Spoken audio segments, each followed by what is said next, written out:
Holi stories channel பார்க்க வந்தவங்க எல்லோருக்கும் என்னுடைய முதல் வணக்கங்கள். அறிவியலும் வேதாகமமும். அறிவியலோட ஒரு பகுதி அறிவியல் உண்மைகளாகவும் இன்னொரு பகுதி அறிவியல் கோட்பாடுகள், அதாவது சயின்ஸ் தியரிஸ் அப்படின்னு ரெண்டு வகையா இருக்குது அப்படின்றது நமக்கு தெரியும். அறிவியல் உண்மைகள் அதாவது சயின்ஸ் ஃபேக்ட்ஸ் எப்பவுமே மாறாதது.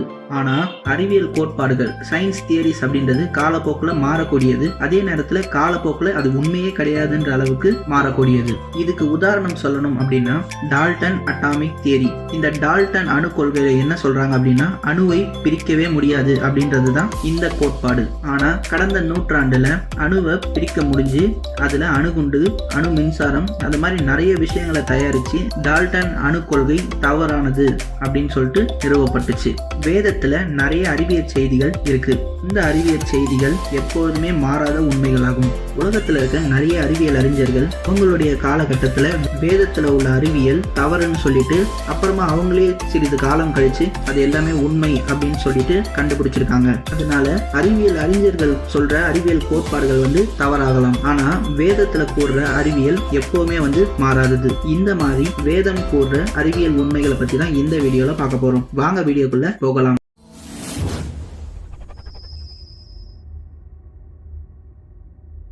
நம்ம உடம்புல உயிர் எங்க இருக்குன்னு சொல்லிட்டு கேட்டா நம்மளுக்கு தெரியாது. ஆனா இதுக்கு பதில் 3400 வருஷத்துக்கு முன்னாடி மோசே காலத்துல அவர் எழுதிய ஒரு புத்தகத்துல கிடைச்சது. பைபிள்ல ஆதியாகமம் 9வது அதிகாரம் 4வது வசனத்திலையும், லேவியராகமம் 17ஆம் அதிகாரம் 11ஆம் வசனத்திலையும் 14வது வசனத்திலையும் மாம்சத்தின் உயிர் ரத்தத்தில் உள்ளது அப்படின்னு குறிப்பிட்டிருப்பாங்க. அதாவது நம்மளுடைய உயிர் ரத்தத்துல தான் இருக்கு அப்படின்றத சொல்லியிருப்பாங்க. ஆனா உலகத்துல இருக்க நிறைய அறிவியல் வல்லுநர்கள் என்ன சொல்றாங்க, மனிதனோட உயிர் இருதயத்துல தான் இருக்கு அப்படின்றத சொல்றாங்க. ஆனா 40 வருஷத்துக்கு முன்னாடி 1962ஆம் வருஷம் இதய மாற்று சிகிச்சை நடந்துச்சு.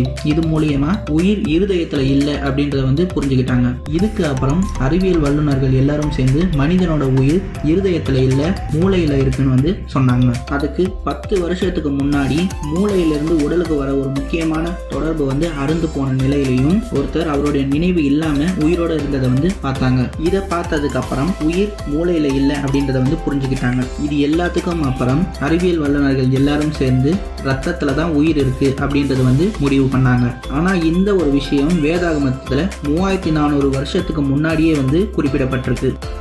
பூமி அந்தரத்துல தொங்க விடப்பட்டிருக்குன்னு சொல்லிட்டு இந்த காலத்து அறிவியல் வல்லுநர்கள் கண்டுபிடிச்சாங்க. ஆனா இதுவே கிரேக்க காலத்து மக்கள் அட்லஸ் என்பவர் தான் இந்த பூமியை சுமந்துட்டு இருக்காருன்னு சொன்னாங்க. ஆரியர் என்பவர் ஒரு பெரிய யானை தான் இந்த பூமியை சுமந்துட்டு இருக்குன்னு சொன்னாங்க. ஆனா 3000 வருஷத்துக்கு முன்னாடி எழுதப்பட்ட நம்ம பைபிள்ல யோபு 26வது அதிகாரம் 7வது வசனத்துல பூமி அந்தரத்தில் தொங்க விடப்பட்டுள்ளது அப்படின்னு சொல்லியிருப்பாங்க. இந்த ஒரு விஷயம் இப்போ இருக்க நம்மளுடைய நவீன தொழில்நுட்பம் மூலியமா பார்க்கும்போது நமக்கு சிறிய விஷயமா தெரியும். ஆனா 3000 வருஷத்துக்கு முன்னாடியே எந்த ஒரு தொழில்நுட்பமும் இல்லாம கணிச்சது பெரிய ஆச்சரியமான விஷயம்தான். நமக்கு எல்லாருக்குமே தெரியும் பூமி உருண்டையான வடிவத்துல தான் இருக்கு அப்படின்றது. ஆனா பல நூறு ஆண்டுகளுக்கு முன்னாடி பூமி தட்டையாக இருக்குதுன்றது தான் நம்பி வந்த ஒரு விஷயம். அந்த காலத்துல உலகத்தோட வரைபடம் தட்டையாக தான் வடிவமைச்சிருந்தாங்க. அதுக்கப்புறம் நவீன தொழில்நுட்பங்கள் வந்த பிறகு மனிதன் விண்வெளிக்கு போனதுக்கு அப்புறம் உலகம் உருண்டையா தான் இருக்கு அப்படின்றத நம்ம கண்டுபிடிச்சாங்க. ஆனா ஆயிரக்கணக்கான வருஷத்துக்கு முன்னாடியே ஏசாயா 40ஆம் அதிகாரம் 22வது வசனத்துல பூமி உருண்டையானது அப்படின்னு சொல்லப்பட்டிருக்கு. உலகத்தோட மொத்த நிலப்பரப்பும் ஒன்றாக இருந்துச்சுனும் பேலேகு என்பவரோட காலகட்டத்துல தான் நிலப்பரப்பு பிரிக்கப்பட்டதுன்னு ஆதியாகமம் 10ஆம் அதிகாரம் 25வது வசனத்துல மற்றும் 1 நாளாகமும் 1ஆம் அதிகாரம் 19வது வசனத்துல கூறியிருக்காங்க. ஆனா இந்த ஒரு விஷயத்தை கடந்த நூற்றாண்டுல தான் அறிவியல் வல்லுநர்கள் கண்டுபிடிச்சாங்க. எப்படின்னா கான்டினென்டல் ட்ரிஃப்ட் தியரி. இந்த கொள்கையில பான்ஜியா அப்படின்ற ஒரு பெரிய நிலப்பரப்பு இருந்ததாகவும் அதுதான் 7 கண்டங்களா பிரிக்கப்பட்டதுன்னு குறிப்பிடப்பட்டிருக்கு. உலகத்துல இருக்க மக்கள் எல்லாரும் ஒரே சமயத்துல ஒரு நிகழ்ச்சியை பார்க்க முடியும் அப்படின்றது நடக்கவே முடியாத ஒரு விஷயமா நினைச்சிட்டு இருந்தாங்க. இது எல்லாமே தொலைக்காட்சி அப்படின்ற ஒரு விஷயம் கண்டுபிடிக்கிறதுக்கு முன்னாடி வரைக்கும். இப்போ உலகத்துல இருக்க எல்லா மக்களும் ஒரு நிகழ்ச்சியை ஒரே சமயத்துல பார்க்க முடியும். ஆனா இப்படி ஒரு விஷயம் நடக்கும் அப்படின்றத ஆயிரக்கணக்கான வருஷத்துக்கு முன்னாடியே மத்தேயு 24ஆம் அதிகாரம் 30வது வசனத்துல சொல்லியிருக்காங்க.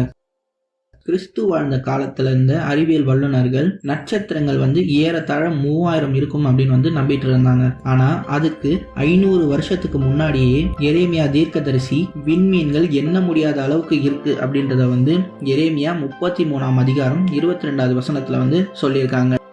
பைபிள்ல ஆதியாகமம் 1ஆம் அதிகாரம் 1வது வசனத்துல ஆதியிலேன்னு சொல்லிட்டு தான் பைபிளோட வசனம் தொடங்கும். ஆனா அறிவியல் வல்லுநர்கள் ஆதி, அதாவது ஆரம்ப காலகட்டம்னு ஒண்ணு கிடையவே கிடையாது அப்படின்னு வந்து சொல்லிட்டு இருந்தாங்க. ஆனா கடந்த நூற்றாண்டுல பிக் பேங் தியரி, பெரும் வெடி கொள்கை அப்படின்னு ஒரு அறிவியல் கொள்கை மூலமா ஆதி காலகட்டம் அப்படின்ற ஒண்ணு இருந்ததா வந்து கண்டுபிடிச்சிருக்காங்க. இந்த மாதிரி வேதத்துல போடுற நிறைய கூற்றுகளை அறிவியல் வல்லுநர்களால மறுக்கப்பட்டு காலப்போக்கில் அதையே வந்து ஏற்றுக்கொள்ளப்பட்டுச்சு.